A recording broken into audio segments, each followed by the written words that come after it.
पोकळ्याची भाजी कोल्हापूर जिल्ह्यात जास्त मिळते. पोकळ्याची भाजी आपण करतोच, पण ही देठ आपण टाकून देतो. या देठांपासून आपण वेगळा प्रकार करणार आहे आणि ते म्हणजे सूप. पोकळ्याची भाजी निवडून देठ वेगळी निवडून घेतलेली आहेत, धुवून घेतलेत. मूग डाळ 2-3 चमचे घेतलेली आहे. एक बटाटा साल काढून तुकडे करून घेतलेले आहेत. 6-7 पाकळ्या लसूण, थोडंसं आलं, 2-3 हिरव्या मिरच्या, थोडीशी हळद, अर्धा चमचा जिरपूड आणि हिंगपूड. आता ही देठं आपण कुकरला शिजवून घ्यायचे आणि मूग डाळ आणि बटाटा पण शिजवून घ्यायचा आहे कुकरला. हिरवी मिरची, आलं आणि लसूण यांची आपण पेस्ट करूया.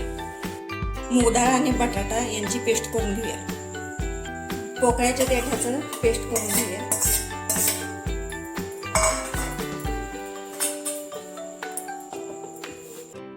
पोकळ्याच्या देठांचं पेस्ट करून झालेले आता गाळून घेऊया.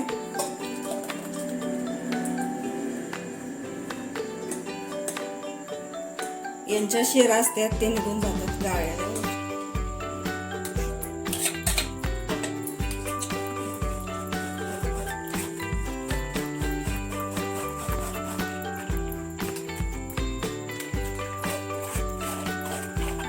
आता पातेलं गरम करायला ठेवलेलं आहे गॅसवर. आता त्यात थोडंसं तेल घालूया. आलं मिरची पेस्ट घालूया.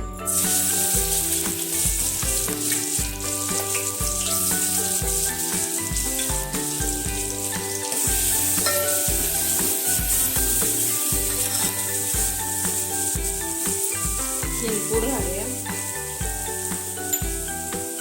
जिरेपूड,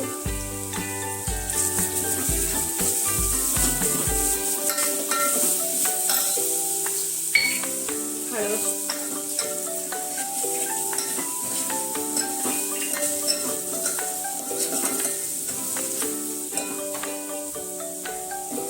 बटाटा आणि मूग डाळ यांची पेस्ट घालूया.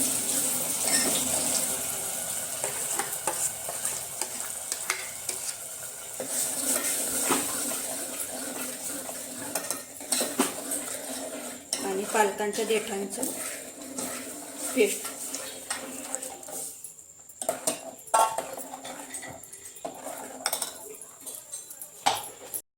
थोडंसं पाणी घातलेलं आहे आणि चवीपुरतं थोडंसं मीठ घालूया आणि एक उकळी आली की बंद करूया.